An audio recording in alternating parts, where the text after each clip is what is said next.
Merci beaucoup à tous les membres de l'association Politéa pour leur invitation et leur accueil. C'est un vrai plaisir de m'être levé tôt ce matin. Euh, et merci à vous d'être venus si nombreux aujourd'hui. Alors, qu'est-ce que c'est que ce livre, Le prix de la démocratie? Pour commencer, le prix de la démocratie, c'est un constat.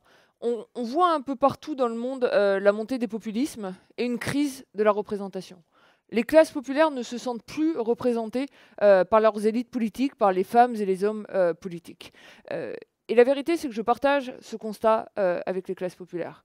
Je suis d'accord, aujourd'hui, et nous allons essayer de comprendre pourquoi, trop souvent, les femmes et les hommes politiques ne répondent qu'aux préférences des plus riches et n'écoutent plus les classes populaires. Là où je ne suis pas d'accord, malheureusement, avec ce qu'on voit aujourd'hui, c'est avec la réponse qui est apportée à cette crise de la représentation, avec d'une part de plus en plus d'abstention, donc des gens qui renoncent à participer aux jeux politiques, et d'autre part une montée des votes pour les partis d'extrême droite un peu partout en Europe. Et on a vu aussi récemment l'élection de Trump aux États-Unis. Je reviendrai sur ce qui est en train de se passer au Brésil. Je pense que la bonne réponse face à cette crise de la représentation, ce n'est pas de se tourner vers les partis d'extrême droite, le ni droite ni gauche, parce qu'on voit que là où ils sont au pouvoir aujourd'hui, il n'y a qu'à regarder la Hongrie. On vient de passer une loi qui permet aux travailleurs de travailler 10 heures par jour. En fait, les partis d'extrême droite ne répondent pas plus que les autres aux préférences des classes populaires, mais créent de la haine entre les individus. Donc, ce qui est important, c'est de comprendre les racines de cette crise de la représentation. Et en partie, une des raisons de cette crise de la représentation, c'est le fait que la démocratie a été capturée par l'argent privé, a été capturée par les intérêts privés.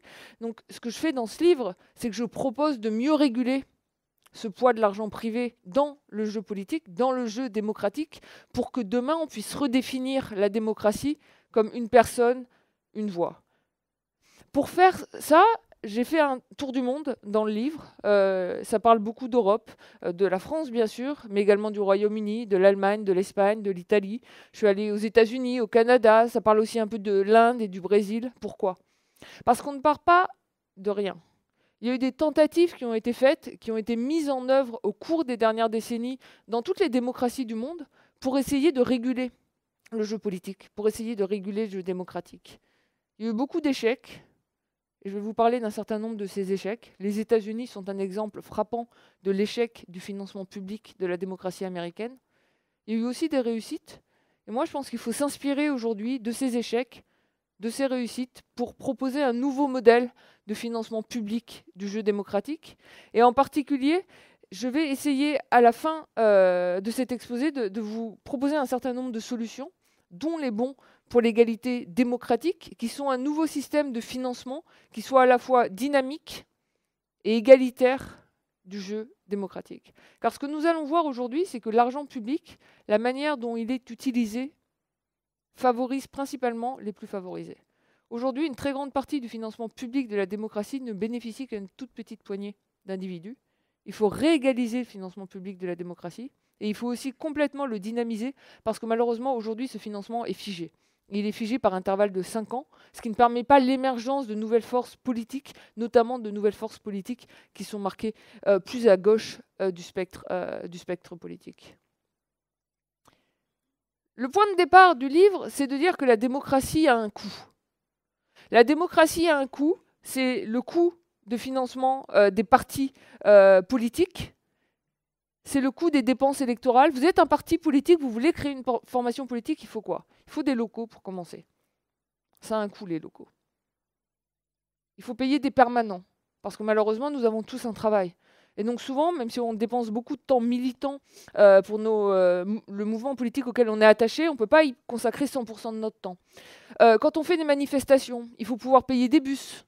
Si la manifestation a lieu à Paris, par exemple, pour faire monter des gens qui viendraient de province, il faut payer pour des banderoles, il faut payer pour des tracts. Et si vous voulez vous présenter aux prochaines élections européennes, il faut payer pour imprimer les bulletins de vote en avance. Vous pourrez vous faire rembourser, mais il faut payer pour ça. La démocratie, elle a un coût. Les campagnes électorales, ça a un coût aussi. Il faut faire des meetings, il faut faire des tracts, il faut faire du porte-à-porte. Ce coût, on n'a pas besoin qu'il soit exorbitant comme il l'est actuellement aux États-Unis. On n'a pas besoin de dépenser 4 milliards de dollars pour une campagne présidentielle. On peut le contraindre bien davantage. Et d'ailleurs, on voit des différences dans le niveau de ces coûts entre les différents pays. Ici, vous voyez les dépenses par adulte engagées chaque année par un certain nombre de partis politiques dans différents pays européens. Qu'est-ce qu'on voit ici? C'est qu'il y a des différences très fortes, par exemple, entre l'Allemagne d'une part et la France de l'autre. Pourquoi? Parce qu'en Allemagne, on va le voir, il n'y a aucune limite au montant des dons que peuvent recevoir les partis politiques. Donc les partis politiques allemands sont très riches parce qu'ils sont bien dotés, à la fois par des individus et par des entreprises, alors qu'en France, on a beaucoup plus régulé ce système. On ne peut pas donner plus de 7 500 € par an à un parti politique, donc les partis sont plus pauvres. Donc il y a des différences dans tous les pays qui dépendent des différentes structures de régulation entre les dépenses, d'une part, qui sont faites pendant les campagnes électorales et d'autre part, les dépenses qui sont engagées par les partis politiques. Ça, c'est vrai. Mais dans tous les cas, que ces dépenses soient extrêmement élevées ou qu'elles soient régulées, il y a une vérité, c'est que la démocratie a un coût. Et maintenant, il y a une question, et je pense que cette question, on oublie trop souvent de se la poser, c'est qui paie pour ce coût? Et je voudrais faire un parallèle avec les médias, qui est un sujet sur lequel j'ai beaucoup travaillé, et je pense qu'il y a beaucoup de choses en commun d'une certaine manière. Prenez les médias. Quand vous lisez une information sur Internet, qui paie pour cette information? Ça peut être vous, citoyen, directement comme consommateur. Vous avez acheté un journal ou vous vous abonnez à un média. Voilà. Dans ce cas-là, vous savez qui paie pour l'information, c'est vous. Le problème, c'est qu'il y a de moins en moins de gens qui s'abonnent à un journal et de plus en plus de gens qui sont désireux de consommer l'information gratuitement sur Internet. Il y a une deuxième solution, c'est que vous payez indirectement comme citoyen en monétisant, entre guillemets, votre temps d'attention. C'est la publicité. Vous allez sur un site Internet, vous avez l'impression que c'est gratuit, mais ce n'est pas exactement gratuit parce qu'en fait, on vous revend indirectement à des publicitaires. Le fait est que, notamment parmi les plus jeunes, d'ailleurs ça me paraît plutôt une très bonne chose, on a de plus en plus d'individus qui utilisent des bloqueurs de pub pour ne plus être victimes de la publicité sur Internet. Mais dans ce cas-là, vous ne payez pas directement en achetant, et vous ne payez pas indirectement par la publicité. Vous pouvez payer pour les médias d'une troisième manière, comme citoyen, par vos impôts, qui peuvent servir soit à financer les aides publiques à la presse, soit à financer l'audiovisuel, par exemple, avec la redevance. Il y a de plus en plus de gens qui disent aujourd'hui qu'il faut baisser la redevance et supprimer les aides à la presse. Là, ça devient un peu compliqué parce qu'en fait, on continue à consommer de l'information. C'est plus vous qui payez. Donc, il faut vous interroger sur qui paie. Et qui paie pour cette information? Souvent, c'est des millionnaires ou des milliardaires qui sont prêts à la produire à perte, entre guillemets. À perte sur le court terme. Mais s'ils le font, il faut interroger leur motivation. Pourquoi sont-ils prêts à perdre de l'argent en produisant des médias que vous n'achetez plus? Peut-être parce qu'ils veulent acheter autre chose, par exemple du poids et de l'influence politique. C'est pareil pour la démocratie. Vous allez voir, il y a une partie du constat que je vais faire qui est assez déprimant, et vous allez dire, oh là là, ça ne marche pas du tout le système actuel, et votre première réaction, ça va être de dire, mais alors, étant donné que ça ne marche pas du tout le système actuel, on ne va pas en plus utiliser l'argent de nos impôts pour le financer. Mais en fait, si, vous verrez que la solution, finalement, si on veut réduire le poids des intérêts privés, et si on veut que la démocratie ne soit plus capturée par une poignée d'individus, il faut qu'elle soit financée de manière égalitaire par de l'argent public et par l'ensemble d'entre nous.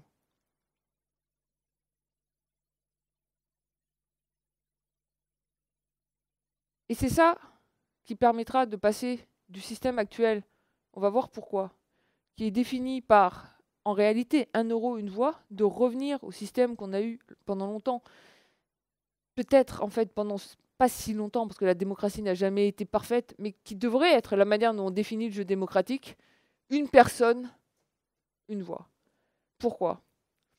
La première chose, c'est que, je vous dis, c'est problématique si on a trop de dons privés dans le jeu démocratique. C'est pas ça qui est problématique en soi. Ça serait pas problématique en soi si chacun d'entre nous donnait 10 € aux différents partis politiques. Après tout, c'est la vision qu'on a souvent du militantisme. On paie pour son adhésion, donc chacun contribue aux différents partis politiques. C'est juste qu'on exprime ainsi, avec notre argent, nos préférences. Sauf que c'est pas ce qu'on constate en réalité. Les gens ont l'impression que ça marche peut-être comme ça. Moi, je me suis dit, on va faire quelque chose de très bête. On va regarder ce qui se passe exactement. Donc, j'ai pris l'ensemble des données fiscales françaises. Quand vous déclarez vos revenus en France, vous avez une case où vous pouvez indiquer le montant des dons que vous avez fait chaque année à un parti politique. Marqué sur une case. Et du coup, ce qu'on peut faire, c'est regarder chaque année, en fonction du revenu, qui donne combien, enfin, pour commencer, qui donne, et ensuite, parmi ceux qui donne combien aux différents partis politiques en France. Or, si on fait ça, qu'est-ce qu'on voit? Première chose. Alors, ce que vous avez ici, c'est très simple. Vous avez les Français qui sont rangés selon leur place dans la distribution de revenus. Là, vous avez les 10% des Français aux revenus les plus faibles. Là, jusqu'ici, vous avez la moitié des Français aux revenus les plus faibles. Et puis ici, vous avez les 10% des Français aux revenus les plus riches. Et là, j'ai décomposé un peu plus. Vous avez les 0,1% des Français aux revenus les plus élevés, les 0,01% des Français aux revenus les plus élevés. Et là, vous avez la part des foyers fiscaux qui font un don aux partis politiques. La première chose qu'il faut vraiment souligner, c'est qu'en fait, il y a très peu de gens qui donnent aux partis politiques. Chaque année, aujourd'hui, c'est 290 000 personnes qui donnent aux partis politiques. Donc c'est très peu d'individus. C'est une minorité d'individus. C'est 0,79% des foyers fiscaux. Maintenant, si on regarde parmi les 0,01% des Français aux revenus les plus élevés, vous avez 10% d'entre eux qui donnent. Donc la probabilité de donner, si vous êtes parmi les 0,01% des Français aux revenus les plus élevés, est 10 fois plus importante que la probabilité moyenne de faire un don. Ça, c'est le premier constat. Donc en fait, on ne peut pas partir du présupposé que chacun financerait de la même manière la vie politique. Maintenant, on peut regarder combien donnent ces différents Français. Ici, vous avez le don moyen si on considère tous les Français, c'est-à-dire même ceux qui donnent 0.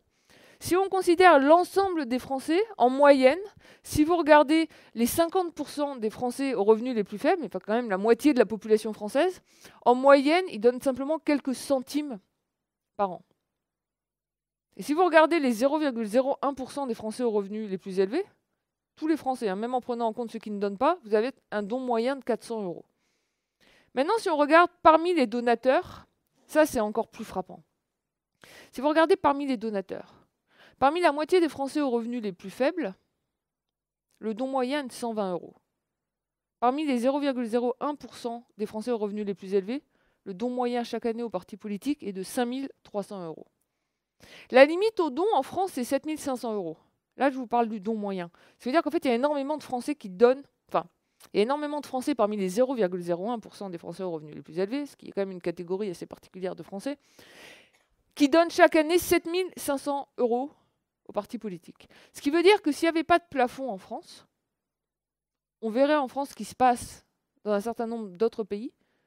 Les plus riches contribuaient à hauteur de 100 000, parfois 500 000, parfois 1 million, parfois 10 millions d'euros par an à la vie politique. Maintenant, je veux souligner un point qui me paraît extrêmement important. Quand j'ai publié ce livre, qu'il a commencé à être lu, il y a des gens qui m'ont dit « Mais tu sais, Julia, tu soulèves une question importante, mais cette question ne concerne que les États-Unis. » En fait, cette inégalité face au financement de la démocratie, c'est un phénomène américain. Regarde aux États-Unis, on sait tous que tel ou tel donne plusieurs millions d'euros. Mais en France, c'est pas possible. On a instauré un plafond simple qui est 7 500 €. Donc en fait, personne ne peut donner plus que les autres. Ah bon? Parce qu'en fait, vous pensez réellement que tout le monde peut donner 7 500 €? Moi, ma grand-mère, elle ne peut pas donner 7 500 €. Quelqu'un qui gagne le SMIC, 7 500 €, aujourd'hui, c'est la moitié de son salaire annuel. Et pour un Français qui serait au revenu médian, c'est-à-dire pour plus de la moitié des Français, en fait, aujourd'hui, ce n'est pas loin non plus de la moitié de son salaire annuel.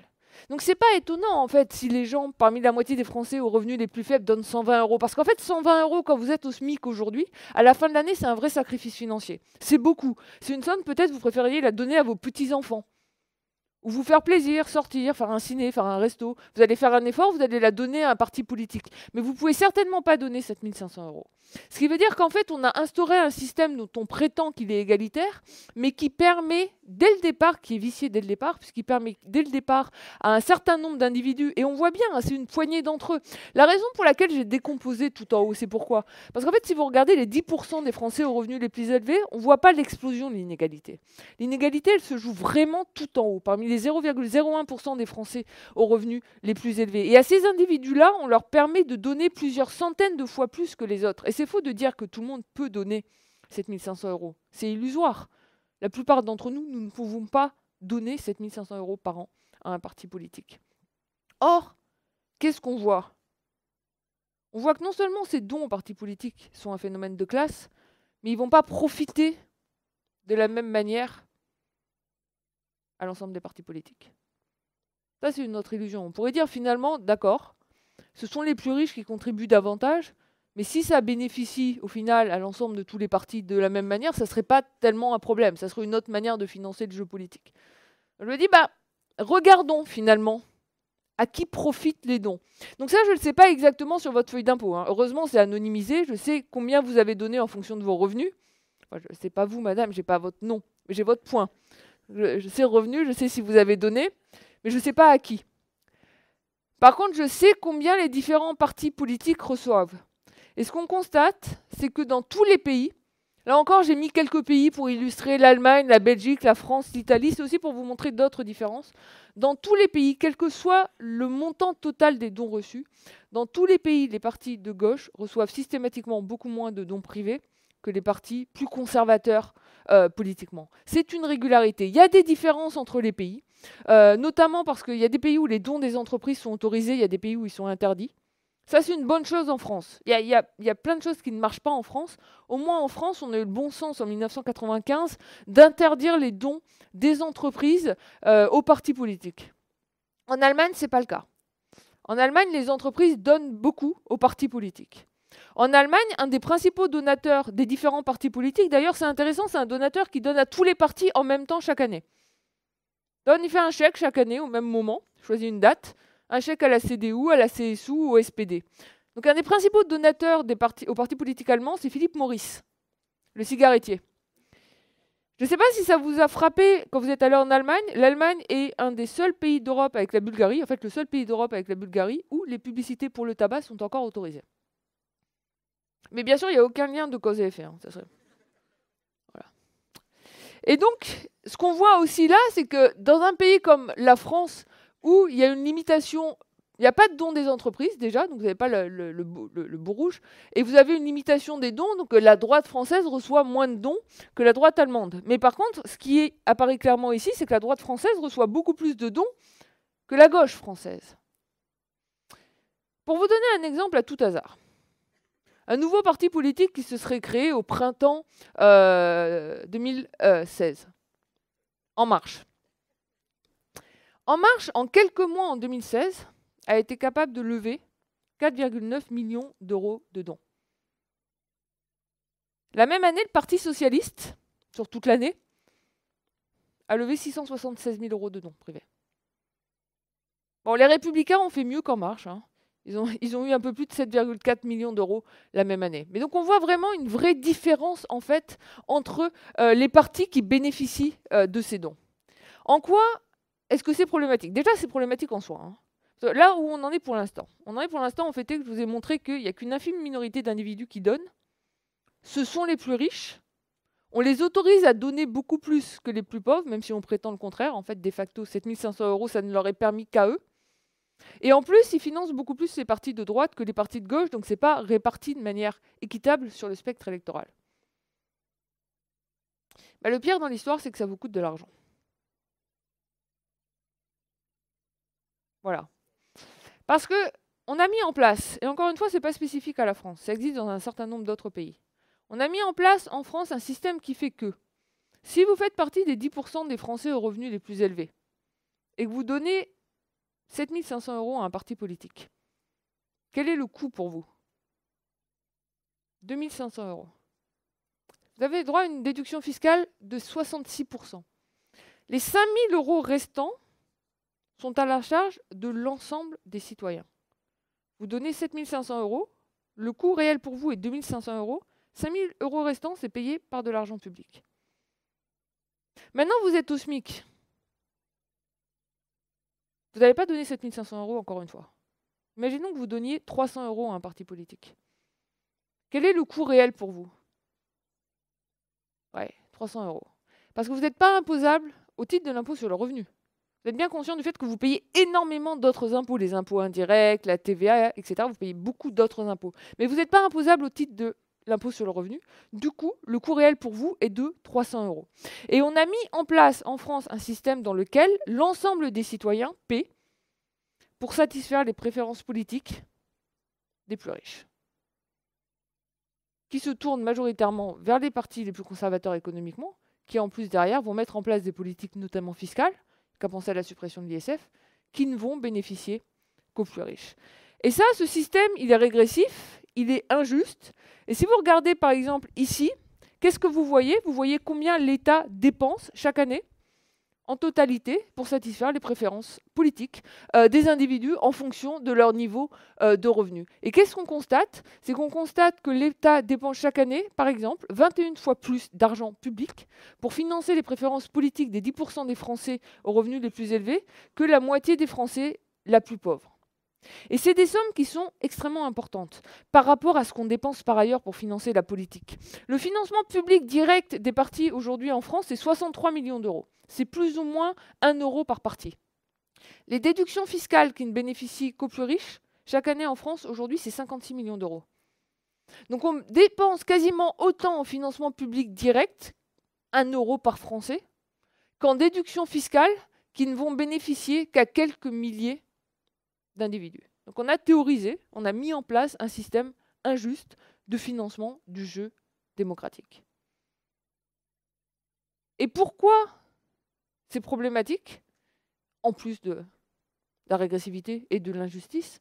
C'est également problématique parce que ce système-là, il a un impact. Parce que l'argent joue un rôle dans les élections. Parce que ce qu'on montre en moyenne, et ça, c'est basé sur des recherches que j'ai fait avec Yasmine Bécouche, qui est chercheur à l'École d'économie de Paris. Avec Yasmine, ce qu'on a fait, c'est qu'on a pris toutes les élections municipales et toutes les élections législatives en France depuis 1993. Et pour toutes les élections législatives et municipales en France depuis 1993, on a pris tous les candidats. Et pour chacun des candidats, on a regardé combien il a dépensé. Puis on a regardé combien il a obtenu de voix. Et du coup, on peut étudier le rapport entre les dépenses de campagne d'un candidat et le nombre de voix obtenues par ce candidat. Ça, c'est disponible en ligne. Vous allez sur le site www.leprisdeladémocratie.fr. Vous avez une page avec des données où vous pouvez prendre toutes les différentes élections, soit législatives, soit municipales depuis 1993. Vous pouvez choisir la couleur politique ou regarder l'ensemble des partis si vous avez toutes les couleurs. Et vous pouvez, dans les différents champs, chercher votre candidat, regarder votre circonscription, puis regarder qui a dépensé combien à telle élection. Et ce qu'on voit, la première chose qu'on voit, donc là je vous ai mis un exemple, mais vous trouverez tout ça en ligne, c'est qu'il y a une corrélation très forte entre combien un candidat dépense et sa probabilité de l'emporter. Alors vous pouvez me dire, bien sûr, corrélation, ça ne signifie pas forcément que c'est un effet causal de la dépense sur le vote. Peut-être que le candidat, ou pourquoi pas la candidate, étant parfaitement douée et persuasive, a été capable de recevoir énormément de dons, de gagner beaucoup de voix pour les mêmes raisons, sans avoir même aucun impact de ces dépenses de campagne sur la probabilité d'avoir obtenu davantage de voix. Donc nous, ce qu'on a fait avec Yasmine, c'est qu'on s'est dit, il faut qu'on trouve un moyen d'identifier l'effet causal des dépenses de campagne sur les dons. Donc il y a plusieurs choses que vous pouvez faire. Déjà, vous contrôlez pour énormément de choses. Vous contrôlez pour le taux de chômage, l'investissement dans la circonscription, les préférences politiques sur le long terme. Est-ce que là, c'est plutôt une circonscription qui vote à droite, à gauche? Les caractéristiques du candidat, si c'est pour les municipales, est-ce qu'il est également député? Les caractéristiques du moment, est-ce que la gauche est haute et faible dans les sondages, etc. Et puis il y a autre chose qu'on a fait. En France, il y a eu un changement dans la loi en 1995. Dans la loi en 1995 en France, on a interdit les dons des entreprises aux partis politiques. Ce qui est vraiment frappant, c'est que cette interdiction-là, ça a été un choc positif, quasiment uniquement pour les candidats de droite, qui étaient les seuls à recevoir énormément de dons d'entreprises en 1993. La plupart des candidats de gauche en 1993, ils ne recevaient pas de dons de la part d'entreprises. Or, en 1997, j'imagine que vous vous en souvenez, en tout cas, je vois des gens jeunes. Pour ceux d'entre vous qui étaient déjà nés, moi je m'en souviens plutôt bien, Jacques Chirac annonce la dissolution de l'Assemblée nationale. Il prend tout le monde de court, les citoyens, les partis, les médias et les candidats. Et en fait, les candidats de droite qui reposaient énormément sur de l'argent privé en 1993, ils n'ont pas eu le temps de lever de l'argent auprès d'individus autres que les entreprises. Et ce qu'on constate dans les données, c'est qu'ils dépensent quasiment 1 euro de moins pour chaque euro supplémentaire d'argent de dons d'entreprises privées qu'ils recevaient en 1993. Et du coup, on se retrouve avec des candidats de droite qui dépensent beaucoup moins que prévu pour faire leur campagne en 97. Et ce choc-là, sur leurs dépenses de campagne, est suffisant pour expliquer ce qu'on a appelé l'étrange défaite de 1997. Ça a permis de faire basculer suffisamment de voix, finalement, pour faire basculer l'Assemblée nationale à gauche en 1997. Ce qui s'appelle un retour du bâton. Moi, j'aime plutôt bien cette ironie de l'histoire. Mais en tout cas, vous pouvez, n'hésitez vraiment pas à aller en ligne si vous voulez, parce qu'il y a vraiment toutes ces données avec les différents partis, combien dépensent les différents candidats. Il n'y avait pas encore 2017 disponible quand j'ai fini le livre, mais on va le rajouter dans les prochaines semaines. Voilà.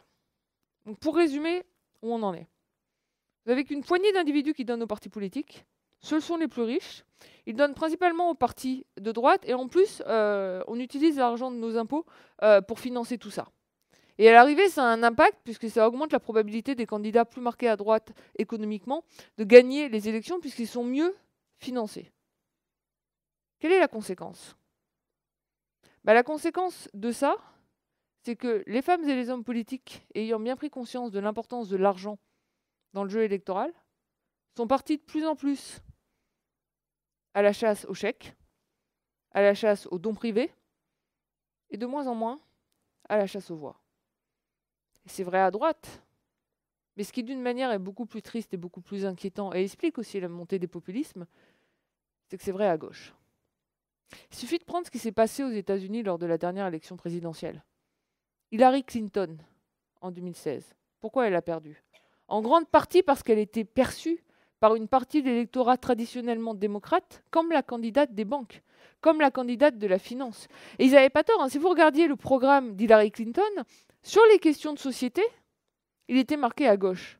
Mais sur les questions économiques, sur les questions de fiscalité, de salaire minimum, de redistribution, il n'y avait plus vraiment de différence fondamentale avec ce que proposait le candidat républicain.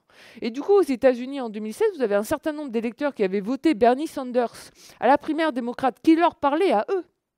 Et qui d'ailleurs a refusé, lui, les dons au-dessus de $200. Donc en fait, il a refusé les chèques des plus gros donateurs. Ils ont préféré s'abstenir ensuite face à Hillary Clinton. Qu'est-ce qui s'est passé en Europe ? En Europe, on prend aujourd'hui le cas italien. On dit la gauche italienne est morte. Mais qui a fait le Job Act en Italie ? Qui a flexibilisé le marché du travail en Italie ? C'est Matteo Renzi. C'est la gauche italienne. Qui a flexibilisé quelques années plus tôt et a mis en place une politique entièrement tournée vers l'exportation en Allemagne, avec une compression des salaires vers le bas ? C'est Gerhard Schröder. Ce sont les sociodémocrates. Et comment qualifiait-on Matteo Renzi quand il a pris le pouvoir en Italie ? On l'appelait le nouveau Tony Blair. Le New Labour. Parti travailliste. C'est aussi le parti travailliste qui a énormément flexibilisé le marché du travail au Royaume-Uni. Et quand on regarde le montant des dons reçus aujourd'hui par le Parti travailliste, notamment du temps de Tony Blair, qui a fait des campagnes de levée de fonds, on comprend mieux pourquoi on a ce déportement vers la droite, vers des politiques fiscales conservatrices, des partis traditionnellement de gauche, qui encore une fois ne sont plus que de gauche aujourd'hui du point de vue des politiques de société qu'ils mettent en place. Il faut penser à François Hollande. François Hollande, c'est une bonne illustration de ça. Sur les questions de société, il a fait des choses. Il a fait le mariage pour tous. Il a tenu ses promesses sur les questions de société. Mais sur les questions économiques, François Hollande, avec qui Macron travaillait à l'Élysée, sa première décision était de revenir sur la hausse de TVA mise en place par Sarkozy. Sa deuxième décision était de réaugmenter la TVA pour financer le CICE, qui était un cadeau fiscal pour les entreprises. Et en fait, c'est ça la conséquence de ces problèmes du financement privé de la démocratie. On peut dire que les questions de financement, ce n'est pas des questions très sexy. Mais fondamentalement, moi, je pense qu'il faut qu'on se les approprie, parce que c'est en grande partie à la racine de la crise de la représentation que l'on voit actuellement. Ce sentiment que les classes populaires ne se sentent plus représentées, elles ont raison de ne plus se sentir représentées, parce que les candidats de droite comme de gauche ne vont plus leur parler, ne les écoutent plus et ne parlent plus qu'à une certaine élite, notamment une élite économique qui a les moyens de les financer. Alors face à ça, qu'est-ce qu'il ne faut pas faire?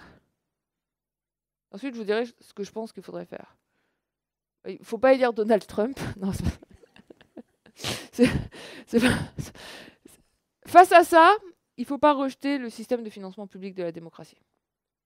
Parce que ça, c'est ce qui s'est passé ces dernières années, notamment en Italie. Je sais, à un moment, j'ai mis dans le livre que ça allait être dur d'avoir un mouvement massif sur les Champs-Élysées avec des gens qui auraient des panneaux en disant plus d'argent public pour nos députés. Bon, on en est quand même un peu loin de convaincre les citoyens. Mais en fait, c'est quand même ça la solution. Repensez à ce que je vous ai dit au départ. Si on veut supprimer le poids de l'argent privé, il va bien financer la démocratie avec de l'argent public. Or, je vais vous raconter juste le cas de l'Italie parce que je trouve que c'est vraiment frappant par rapport à ce qui est en train de se passer actuellement. L'Italie, c'est un pays qui a innové extrêmement tôt en termes de régulation de sa démocratie. En 1974, l'Italie a mis en place un système de remboursement public des dépenses de campagne et un système de financement direct des partis politiques, en 1974. Qu'est-ce qui s'est passé ensuite? En 1992-1993, en Italie, il y a un énorme scandale Mani Pulite, qui a mis fin à la première République italienne, à la disparition de tous les grands partis italiens. Qu'est-ce que c'était que Mani Pulite? C'était certainement pas un système de détournement d'argent public ou de financement public des partis. Mani Pulite, c'était l'affaire Urbain en France. Mani Pulite, c'était un système de corruption et de pot de vin où les partis politiques se finançaient en demandant une partie de la valeur des marchés publics aux entreprises auxquelles ils attribuaient ces marchés publics. Donc vraiment de la corruption à l'état pur, comme on va en voir au Brésil. Je vais venir au cas du Brésil dans quelques minutes. C'était ça, Mani Pulite. Quelle aurait dû être la réponse après un tel scandale? Il faut mettre les responsables en prison. 2, il faut mieux contrôler le poids de l'argent privé et réduire ce poids des entreprises privées dans la vie politique italienne. C'était un problème de corruption par des entreprises privées, des partis politiques. Quelle a été la réaction en 1993 en Italie? Ça a été de faire un référendum d'initiative populaire pour mettre fin au financement public direct des partis. Et donc en 1993, en Italie, on met fin au financement public direct des partis. Vous voyez ici, du coup, il y a une baisse du financement public en 1993. Bon, les députés italiens sont parfois un peu filous, donc ils ont trouvé une combine derrière ça. Vous voyez un effondrement, ça tombe à zéro du financement public direct des partis. Vous avez une augmentation quasiment de la même taille dans les années qui suivent du remboursement des dépenses électorales.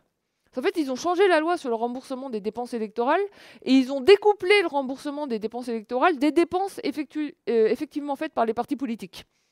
En fait, ils ont repris à droite ce qu'on leur avait supprimé à gauche. La vie politique suit son cours en Italie jusqu'à la publication au début des années 2010 d'un livre par 2 journalistes italiens qui s'appellent La Casta. Ça a été un énorme scandale, ce livre, parce que ce livre met à jour à nouveau la corruption du personnel politique italien qui est trop proche du milieu des affaires et qui se fait corrompre, qui reçoit des chèques, des pots de vin, des dessous de table par les hommes d'affaires italiens. C'est ça ce que met à jour ce livre. Qu'est-ce qui se passe à ce moment-là? Ce livre, c'est devenu le livre de chevet du mouvement 5 étoiles. Beppe Grillo, il a fait campagne avec ce livre, avec comme argument « tous pourris ». Et comme deuxième argument, et ça a été le cheval de fer du mouvement 5 étoiles au cours des dernières années, arrêtons de dépenser de l'argent public pour financer les partis italiens. Donc le cheval de lance du mouvement 5 étoiles pendant des années, ça a été arrêtons de rembourser les dépenses de campagne des partis politiques italiens. Il ne faut plus dépenser l'argent de nos impôts pour financer la vie politique italienne. Mais il a atteint son but, puisque 2018, ça a été la première élection en Italie, sans aucun financement public, ni financement direct des partis, ni remboursement des dépenses de campagne, depuis 1974. Avec quoi à l'arrivée? D'une part la Ligue, et d'autre part le mouvement 5 étoiles. Et on a eu le même phénomène aux États-Unis. Je ne vais pas vous décrire toute l'histoire, on pourra en discuter tout à l'heure si vous voulez de ce qui s'est passé aux États-Unis. Mais 2016 aux États-Unis, c'est la première élection présidentielle depuis 1974 qui s'est faite sans aucun remboursement public des dépenses de campagne. Et on a eu Donald Trump. Donc je sais que c'est un peu prendre à contre-pied, montrer à quel point le système fonctionne mal et de dire qu'à l'arrivée, la solution est d'injecter davantage d'argent public, mais en fait, c'est la seule vraie solution. Si on veut réduire le poids des intérêts privés, il faut mettre en œuvre plus d'argent public. Et ce que je veux souligner rapidement ici, c'est le cas du Brésil. Qu'est-ce qui est en train de se passer au Brésil? Dimanche prochain, et là, il n'y a pas besoin d'être devin, le candidat d'extrême droite, qui est Bolsonaro, va, selon toute probabilité, emporter l'élection au Brésil. Qu'est-ce qui explique l'explosion récente dans les sondages de Bolsonaro? Pourquoi Lula n'est pas candidat? À cause d'un scandale de corruption. Ce scandale de corruption, c'est un scandale de financement des partis politiques. Le scandale Lava Jato, scandale Petrobras. Après, on peut discuter si en plus ou pas il y a eu enrichissement personnel. Ça, on ne sait pas en fait. Ça n'a pas encore été tranché, même dans le cas de Lula. Par contre, quelque chose qui est clair, c'est qu'on a eu pendant des années des entreprises, notamment pétrolières, qui aux États-Unis sans doute aussi, mais qui au Brésil ont financé les partis politiques, puisque les partis politiques leur demandaient des pots de vin en échange de l'attribution de marchés publics. C'est ça qui a eu lieu au Brésil. Ce que je veux souligner dans le cas du Brésil, alors c'est un peu paradoxal parce que la semaine prochaine, on aura l'élection de Bolsonaro et malheureusement, ça risque d'être balayé d'une main. Mais leur réaction face à ça a été saine. Le problème, c'est qu'elle est venue trop tard et qu'elle a été trop faible. Qu'est-ce qu'a fait le Brésil? En 2015, ils ont interdit les dons des entreprises aux partis politiques au Brésil. Ils ont limité les dépenses de campagne des candidats, notamment pour les élections municipales. Et en 2017, ils ont mis en place un fonds public de financement de la démocratie. C'était trop tard, le montant du fonds public était bien trop faible par rapport aux sommes qui étaient en jeu, et notamment aux sommes qui disparaissaient en ce qui concerne le financement par les entreprises des campagnes électorales. Donc ça vient trop tard, mais ce qui, moi, quand même, m'avait donné une lueur d'espoir, enfin me donnait une lueur d'espoir il y a encore quelques mois, c'est de me dire, là où en Italie, là aux États-Unis, on détricote tout ce qu'on a mis tant de temps à instaurer, au moins dans des démocraties qui sont plus neuves, parce que la démocratie brésilienne, elle date de 1985, elle est toute récente, on est en train de s'apercevoir de la nécessité de réguler davantage. Donc qu'est-ce que je vous propose, moi, dans ce livre? Ce sont les 3 solutions suivantes. La première, elle me paraît vraiment fondamentale. Il faut limiter drastiquement les dons privés pour véritablement introduire une égalité politique. 7 500 €, ça ne permet pas l'égalité politique. La plupart des individus ne peuvent pas donner 7 500 €. Donc je propose de limiter le plafond des dons privés pour les campagnes et les partis à 200 €. Voilà. 200 €, ça reste un effort financier qui est très important, mais il y a un certain nombre de militants qui sont prêts à faire cet effort financier, qui le font, même s'ils ont des contraintes de ressources très fortes. Donc je dis, on égalise. Tout le monde peut donner jusqu'à 200 €, mais pas plus de 200 €. La deuxième réforme que je propose, c'est ce que j'ai appelé les bons pour l'égalité démocratique. Qu'est-ce que c'est que les bons pour l'égalité démocratique? C'est une manière de remettre à plat entièrement le système de financement public de la démocratie actuelle. Notamment, on supprime les déductions fiscales pour les dons aux partis politiques et on repense le financement public direct de la démocratie. Pourquoi? Les bons pour l'égalité démocratique, c'est la chose suivante. Chaque Français, chaque année, sur sa déclaration de revenus, pourra cocher une case où il indiquera le nom du mouvement politique auquel il souhaitera que l'État attribue 7 € d'argent public en son nom. C'est un système qui est profondément égalitaire. C'est 7 € d'argent public pour chacun des citoyens, quelles que soient vos ressources, quel que soit votre patrimoine, que vous pouvez attribuer chaque année au mouvement politique de votre choix. Donc vous voyez en quoi c'est complètement égalitaire par rapport au système de déduction fiscale actuel, puisque chaque Français aura le droit à ces 7 € d'argent public. Le second avantage, c'est que c'est un système qui est complètement dynamique. Pourquoi? Parce que actuellement, comment marche le financement public de la démocratie? Actuellement, le financement public de la démocratie direct, les montants de financement reçus par les partis politiques sont fonction des résultats obtenus à la dernière législative. Donc en fait, pour pouvoir vous présenter aux législatives suivantes, il faudrait presque être sûr que votre parti a obtenu un bon score aux législatives précédentes. Puisque votre financement, donc là, le financement que vont obtenir les mouvements politiques en France entre 2017 et 2022, est fonction entièrement du score obtenu aux législatives de 2017. Et c'est pour ça d'ailleurs qu'En Marche va capturer un tiers du financement public direct des partis aujourd'hui en France. Pourquoi ça a un problème? Parce que ce financement, il est figé par intervalle de 5 ans, mais la vie politique, elle n'est sûrement pas figée par intervalle de 5 ans. Et que ça empêche l'émergence de nouveaux partis.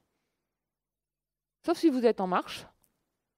Parce que si vous êtes En Marche là, vous pouvez aller faire des levées de fonds à Paris, auprès des financiers, à New York, à Londres, et En Marche organisait comme ça des levées de fonds. En fait, c'était des dîners.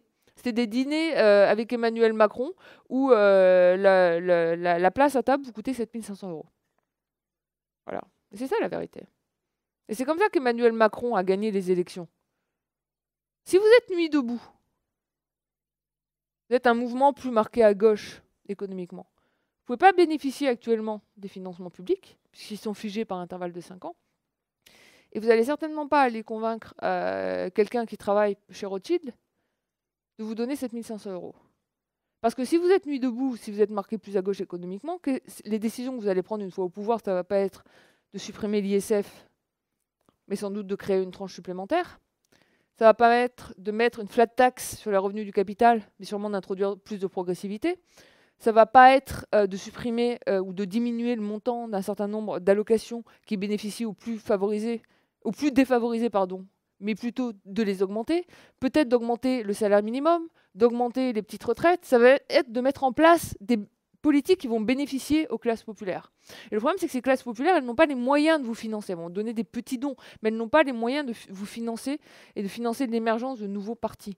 Donc s'il faut, c'est un système de financement public de la démocratie qui, chaque année, permettent, quand il y a des nouvelles forces qui émergent, de pouvoir les financer. Et c'est ce que permettent les bons pour l'égalité démocratique, puisque chaque année, vous pourrez financer le mouvement politique de votre choix. Pour autant, le système, il permet également une certaine stabilité, puisque s'il n'y a aucun parti qui vous plaît, aucun mouvement qui vous plaît, et vous ne décidez de ne pas allouer vos 7 €, dans ce cas-là, ils seront alloués en fonction des résultats des dernières législatives. Finalement, si le système vous va, continuez à le faire fonctionner selon les règles actuelles. Mais si, comme citoyen français, il y a des nouveaux mouvements politiques que vous voulez soutenir, ou vous voulez continuer à soutenir des mouvements existants, ou vous n'êtes pas content avec tel ou tel mouvement, vous allez en soutenir un autre, vous aurez le droit, chacun, au même montant, 7 € d'argent public qui sera alloué à ces mouvements en votre nom par l'État. Et ça me semble vraiment être un changement essentiel. Et ce que je veux dire, c'est que ce changement, il est très facile à mettre en œuvre, puisque, encore une fois, il n'y a aucune idée dans ce livre que j'ai eu le matin en me réveillant ou en me rasant devant ma glace. Par contre, j'ai beaucoup lu, et j'ai beaucoup vu ce qui s'était fait ailleurs, et notamment, c'est inspiré de 2 expériences, une en Italie qui s'appelle le Due per Mille, une aux États-Unis qui s'appelle le Fonds présidentiel. Là, j'ai pas le temps de vous détailler toutes les limites de ces expériences, mais ça montre que techniquement, c'est tout à fait faisable d'utiliser la feuille d'impôt pour avoir ce financement public repensé de la démocratie. Et je vais finir sur un dernier point qui me paraît essentiel, qui est sans doute plus utopique, mais sur lequel je veux quand même m'arrêter. Parce que je veux quand même souligner que sur les 2 premiers points, une des raisons pour lesquelles j'ai écrit ce livre, c'est pour que ça soit approprié par mes lecteurs, pour essayer de faire bouger les choses. Je pense que malheureusement, une fois que les députés sont au pouvoir, une fois que les hommes politiques sont au pouvoir, ils n'ont absolument aucun intérêt à faire changer un système qui les a amenés au pouvoir. Donc il faut qu'ils prennent des engagements en amont. Si vous n'avez pas un candidat qui en amont va dire « je m'engage, une fois élu, à porter une loi pour limiter les dons privés », vous n'aurez jamais de limitation des dons privés. Si vous n'avez pas un candidat qui, avant les élections, vienne vous voir et vous dise « je m'engage à repenser le système de financement public de la démocratie », certainement pas une fois qu'il sera à l'Assemblée, où il va bénéficier pendant 5 ans de ce système de manière garantie, qu'il va faire une proposition de loi. Mais sur les 2 points, la limitation des dons privés comme le bon pour l'égalité démocratique, c'est des mesures qui sont simples à mettre en œuvre. Et je pense que c'est des mesures qui sont complètement réalistes et c'est des mesures pour lesquelles il faut qu'on se batte. Le 3e point, c'est un peu plus utopique, mais quand même rien n'interdit de rêver. Et surtout, je trouve que quand on regarde actuellement la crise de la représentation, elle a pris une telle ampleur que je ne suis pas sûre que la seule question des financements permette entièrement de la résoudre. Notamment, il y a un déficit de représentation si vous regardez qui sont nos élus. Ce que je vous ai mis ici, c'est très simple, c'est sous la Ve République en France, parmi les députés, le pourcentage d'ouvriers et le pourcentage d'employés. En bleu, c'est quand la gauche était au pouvoir, en rouge, en bleu, c'est quand la droite était au pouvoir, en rose, c'est quand la gauche était au pouvoir. Il y a 2 choses qui sont tristes ici, c'est de voir que ça a toujours été très bas, ça n'a jamais dépassé les 10%. Hein. Et en fait, ça n'a jamais été beaucoup mieux, même quand c'était la gauche qui était au pouvoir. Aujourd'hui, en 2017, on a 2,8% d'employés ouvriers parmi nos députés. Il y a 0% d'ouvriers, en fait. Il n'y a pas un seul. Il n'y a pas un seul ouvrier aujourd'hui parmi les députés en France. Ce n'est pas le cas que de la France. On voit pareil aux États-Unis. Aux États-Unis, depuis la Seconde Guerre mondiale, on n'a jamais eu plus de 5% d'employés et d'ouvriers parmi les parlementaires aux États-Unis, sachant que les classes populaires, les employés, les ouvriers, les travailleurs précaires, c'est 50% de la population active.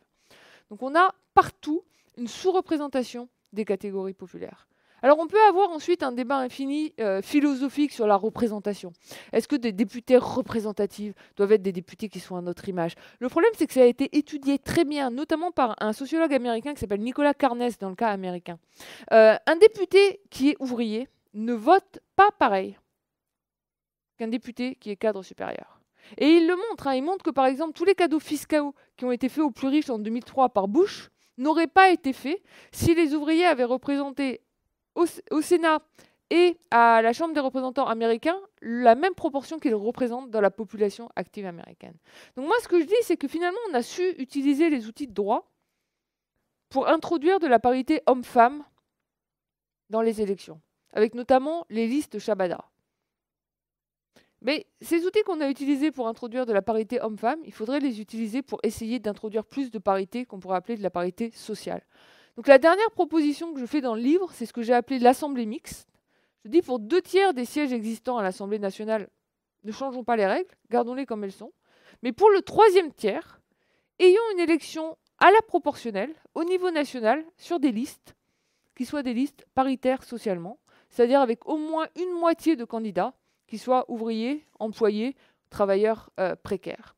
Et ça me semble vraiment essentiel parce que je pense que si on veut recréer un lien de confiance entre les citoyens et les hommes et les femmes politiques, il faut aussi que les hommes et les femmes politiques soient à l'image de leurs représentants.